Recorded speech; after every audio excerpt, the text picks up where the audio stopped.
welcome back to For St. Pete's Sake, the podcast where we deep dive into everything political in Pinellas County and beyond. We're sponsored by the Stonewall Democrats of Pinellas County, and we're here to bring you real conversations about real change. I'm Christian, president of the Stonewall Dems, and I'm joined as always by my amazing co-host and vice president, Laura Gherkin. Hello, welcome everybody, and thanks for joining us once again.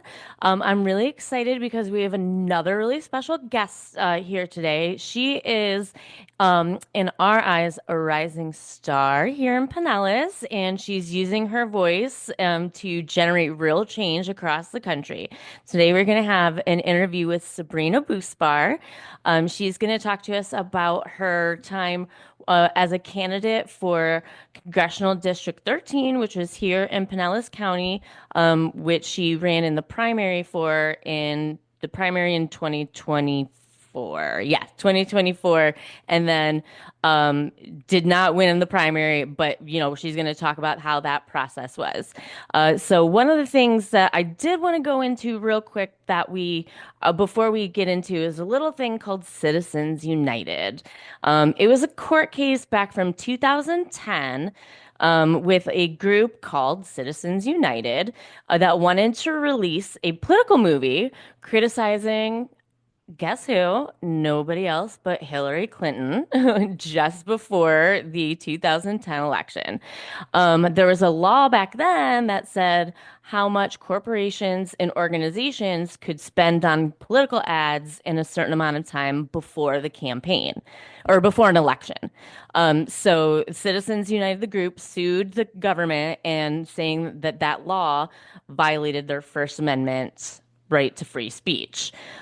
So what eventually happened is that the Supreme Court ruled that not only the Supreme Court went above and beyond, honestly, in their decision. They didn't have to do this. They could have just said, yes, it is free speech. You can do that. But they also decided that corporations and other groups can spend unlimited money on political ads as long as they do it independently, which means they're not giving it to the candidate directly. And that businesses, corporations spending money on political messages is a form of free speech. So, yeah, that is what has led to a lot of the increase in political spending that we see and on ads and whatnot, and which leads us to our conversation here with Sabrina and the costs of what it's like to run a campaign. So, welcome, Sabrina. Thank you for sitting through that long intro, and I'll give you a chance to say hi and introduce yourself. Just give us a quick background about yourself. Course. Hi, everyone. Sabrina Bousbar. Super happy to be here and speaking with you all. So a little bit about myself. I am a native, born and raised here in Pinellas County, Florida.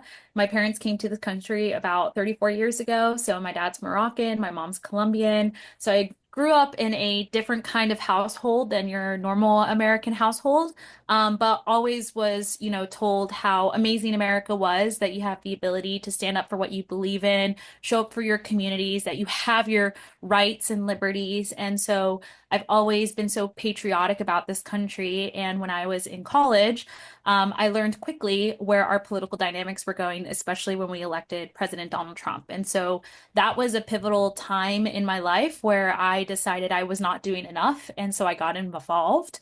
I worked at the DNC as an intern. That was like my first step into politics.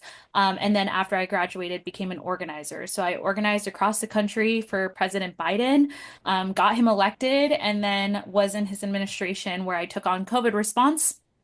Worked a lot at the Department of Health and Human Services. So thank you to anyone who's been laid off for your service. I'm so sorry that has happened. Awful. But worked there for a bit and then also at the White House doing strategic outreach. And then decided to run for office myself. So I guess that we're going to lean into that a little bit here because it's obviously for Pinellas County, but I was really upset with our current representative, Anna Paulina Luna, who is anti-abortion rights, anti-immigration rights, like anything that is pro-democracy, even though they try to, misconstrue that to be anti-democracy, but it's actually pro-democracy. And I just was like, I've had enough. Like, we need to step up. We need to get people running for office, especially in the state of Florida, to challenge, our representatives who are not fighting for us and fighting for our futures. And so that's what pushed me to jump into the primary. So I entered a primary with two other candidates that eventually ended up being five total. Came in second and, really was able to raise and build a community and an organizing structure. And even was endorsed by the Stonewall Dems and the LGBT Here. Dems, so shout out. Um, and yeah, that's what really brought me to that moment. I did work for Harris campaign post the election. I just could not sit on the sidelines. So I went to Pennsylvania and was a deputy organizing director there. Saw firsthand what the battleground states were like. And then after that, really just took a break. Currently work for the ACLU now doing organizing, but I'm here on my personal capacity to talk about Pinellas County. But yeah, that's just overall who I am and what I've done. That's awesome. And I totally forgot that you were in Pennsylvania for the Harris campaign. So that'll be interesting again, leaning into because that was our ground zero for entrance of Elon Musk and his money into politics. So I guess that would really be my first place to start as, with the Citizens United campaign decision, which said all campaign, any corporation spending is unlimited. It also, they've also, I think, adjusted the caps on how much individual donors can give to increase it and whatnot. How did that affect your campaign as far as fundraising and outside spending? Yeah, so it creates a lot of loopholes, right? So something that Laura mentioned that's very like what we need to understand is it also said that you can't give to the actual candidate, but you can give towards political messaging, right? So what happens is the FEC has guidelines where you as a candidate can raise $3,300 for your primary and $3,300 for your general. So a total of 6,600. So you as a US resident or citizen can give up to $6,600 to any congressional candidate. Now, the problem is if you want to give more, because of Citizens United, we are now able to create something called a PAC, where individuals or corporations or businesses can give money into the PAC. And the PAC is sort of a loophole where it says we promote really good candidates that want to fight for Gen Z, for example, right? Oh, Hmm. sorry. That would like to fight for Gen Z, for example. Yeah. And because of that, they're able to use their funds to put political ads that are pro Sabrina because Sabrina is a Gen Zer. So what we see happening is that's applicable to all different kinds of races, and it's allowed millionaires, billionaires, corporations put funding into different races based on the person. And so for my congressional race specifically with my primary was we had to really figure out how to raise the money and not take money from billionaires, millionaires, corporations, because you also don't want them to control you. That's the other part, right? Hmm. A lot of backdoor deals that happen where it's like, I will give you 25 grand if you vote yes on this bill every time it's brought to the Congress. I will give you $100,000 if you make healthcare your number one priority for making sure, Medicare for all does not pass, even though you're a Democrat. We saw that a lot, not just in my election, but if you think, I tell everyone the perfect example of Citizens United taking place is AIPAC and funding that was pro-Israel around the Palestinian issue and how they were able to give millions of dollars to candidates that were pro-Israel more than those who were pro-Palestine. And so that didn't really happen in my primary, but as a candidate, you really do have to be careful with the stances you're taking, with the issues you're addressing, with Hmm. what you want to do, because someone can, like Elon Musk, can hate what you're saying and drop $300 million into the other candidate's race and try to take you out. And that becomes a huge problem within our system because now your candidates can't truly be themselves and say what they want to say because they're always worried that this group of people can come together and out fund you, right? Out raise you. And so I think for me, what I really had to do was keep my voice, and I did, and I said no a lot of the times, and make sure that like I just did the nitty-gritty of raising grassroots dollars, but also competing against people who were already in the race early, had a huge base of people to donate to, and really try to bring that gap closer and closer, which we were able to towards the end. Um, but yeah, overall, I think Citizens United is a bigger picture and has impacted a lot of our politics and is why we're actually in an oligarchy. Like we are in an oligarchy, like there's no doubting it. And that's because of what happened with the Supreme Court when it came to ending Citizens United or Right. Yeah, Citizens. yeah, exactly. So, yeah, what I know that we say this in the reality of the current Congress and everything. And, shout out to Joshua and Gay Valmont worked really, really hard in Florida. They didn't end up pulling it through, but they worked really, really hard and closed that gap a lot. So shout out to them.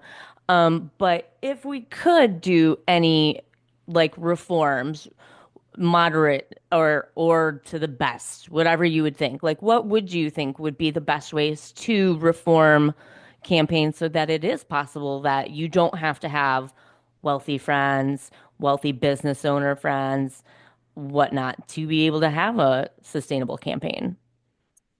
We need to end Citizens United. I think that's like the biggest part, right? We need to stop the corporate funding and billionaires and millionaires being able to donate tons of money. Um, in an ideal world, this is very progressive of me, automatic registration. You turn Okay. 18 years old and you automatically get registered as a voter. And then the way I would see it is a system where like your supervisor of elections sends you a note and says, "Hey, you are now qualified to register to vote. Here, all we need from you is do you want to be a Democrat, an independent, or a Republican, or a non-party affiliate?" And that's all you have to do. You just got to respond back, send it in, you're registered to vote.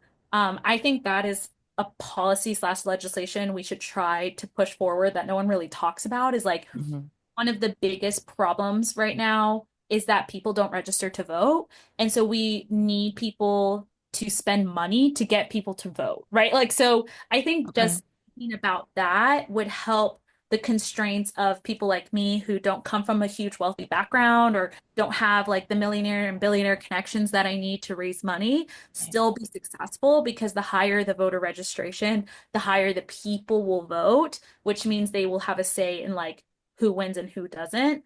I think another part to that question as well, which is a little more like something we all have to work as American citizens on, is figuring out ways to limit how much spending impacts the election, right? Because one of the biggest things I had to deal with is because I'm not raising that $1 million, I have to find a way to talk to voters.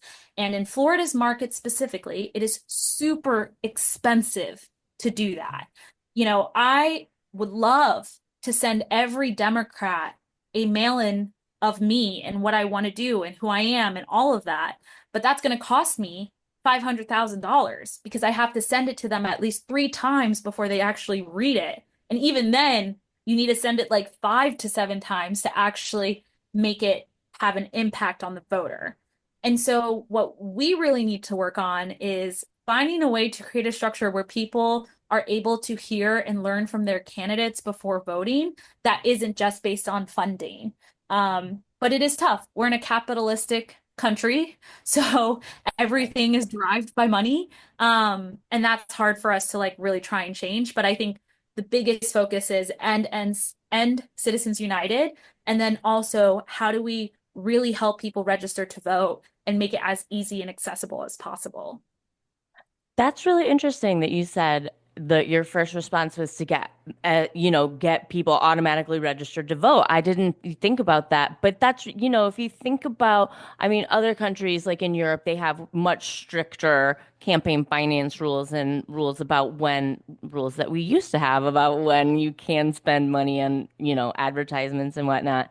But the other thing that they have is automatic voter registration, and then it's compulsory too in most countries where you get like the day off and whatnot. But yeah, that's like you expand your voter base, and that's interesting. I hadn't thought about it like that. In some countries will fine you if you don't vote.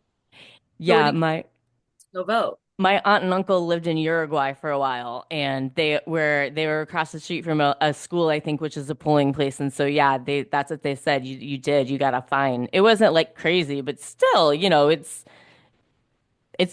was the idea of the penalty behind the ACA. It's like even if it's just a little something, you do it to avoid it, and you'll be yeah.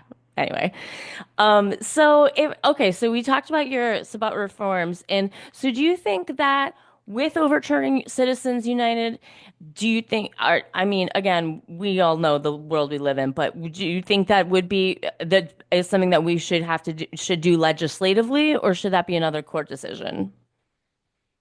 I mean, you would ideally want to do legislation, right? Because that's more long term. And then Yeah. also you have Republicans and Democrats having to agree upon it. So it's also a bipartisan issue that gets passed and agreed upon. When it's the courts, then it's something that we can always go back to or we could always change. So I would be on more of like, there needs to be legislation on this because it's gotten way out of hand, right? Like, we now have Elon Musk, the richest man in the world, spending millions and millions of dollars, threatening people that if they don't go his way or Trump's way, they're going to drop a load of money. And it just, to me, like, we need to pass legislation that stops this from continuing because it can get worse, right? He's not the only billionaire, you Yeah. know? What's keeping the others away? Oh, right. Well, and that they had, speaking of, elections that were this week, like the Wisconsin Supreme Court election he donated 26 million himself, at final total from what I heard, including his fun little $1 million, very Out. very suspect, legally suspect checks that he hung out. That, like, did you hear who they went to, by the way? They were one was the president of the College Republicans Club at the university in Green Bay, and the other person that won was another Republican operative. So like it's just a Ponzi scheme. It's all just and it's just very frustrating. So, well, as our last question, before we get into our shout out and shutdown segment, is if you could give a piece of advice to a future candidate navigating the current campaign finance system, what would that be? A great question. I would say one, get in early as soon as possible. Like the earlier you can get into the race, the better. The more it will allow you the opportunity to build the connections, to get to donors.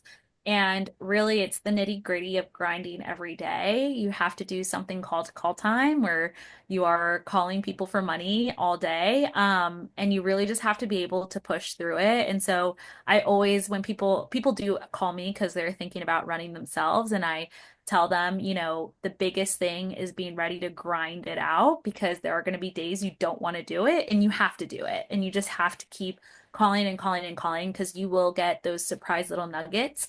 I had a day where no one was donating, and I just luckily got on a call with someone who was like super passionate about politics and gave me 5K, right? And so you just have to keep going because you never know who's going to help you raise the money you need to raise. And also just have fun. Like I always say, the hardest part about running for office is that everyone's watching everything you're doing. Everyone's competing and trying to think of the pros and the cons of you. And I enjoyed it because I was having fun while doing it. So while I was doing call time, like I had music on or I was watching TV in the background so that I could feel like I was doing something fun and entertaining rather than like I'm just sitting here at my laptop all day, every day, talking to people. And so that's my recommendation to anyone and everyone. Perfect. And and just to let you know, that joy of you and your campaign totally came through. Like you guys, your whole team was just so fun and, awesome to work with. And that's part of the reason we endorsed you is like, all the candidates were great and obviously Democrats. So like we love all of our candidates, but we were very excited to support our first Gen Z lady in the to get into the Congress. So, we'll get there. We got Maxwell, so we'll get a Gen Z in there for sure. It's a matter of time. Like Oh it's yeah. Exactly. Oh yeah, we'll get another one in there. Oh, Sabrina is so passionate and so fun. I remember one of her campaign stops. We went to a place called Radham Cowboy, and it was really fun because at one point there were, I think, 20 people there, and then it got down to 5 people, and it was a fluctuating crowd, but Sabrina kept the same energy the entire time, and it was great. She treated everyone with the same respect. There was no difference in any person that came there. And again, she was just having fun with it. You saw that. So, yeah, I got to say, this was really, really interesting. I've learned a lot myself. So, I really appreciate it. But let's get to the fun part of this. Okay. We're going to get to our shout out or shut down. Laura, would you like to kick us off? Alrighty. Yes. So I am going to do a shout out again this week, and I am shouting out to the 5051 protests that are happening on across the country on this Saturday, April 5th. There's some happening here in St. Pete. They're happening in Tampa. They're happening in Sarasota. They're happening all over. If you are interested, check out 50, I think it's just 5051.com. You can Google it, and the events will pop up. Obviously, to keep everybody safe, you got to go through a couple of steps to sign up and get your locations, but it's going to be so fun, and I'm just really excited to see everybody out and see the momentum of people wanting to fight back. So that's my shout out this week. How about you, Sabrina? Do you have a shout out? Yeah, I would love to shout out the people of Wisconsin for defeating Elon Musk's candidate and getting Sarah Crawford to Supreme Court, or not Supreme Court, to their Supreme Court. And so I just want to shout out them and also, I guess, shut down Elon Musk because you lost your Wisconsin election. Absolutely. Any moment we can take to shut down Elon Musk, we will take it. Literally. Oh, yeah. Any chance to embarrass him and get him out of wherever he's going. Oh, I got to shout out Cory Booker, Senator Cory Booker from the great state of New Jersey, standing on that Senate floor for 25 hours and 4 minutes, breaking the record held by Strom Thurmond, who Ew. previously had filibustered the Senate to try and block the Civil Rights Act.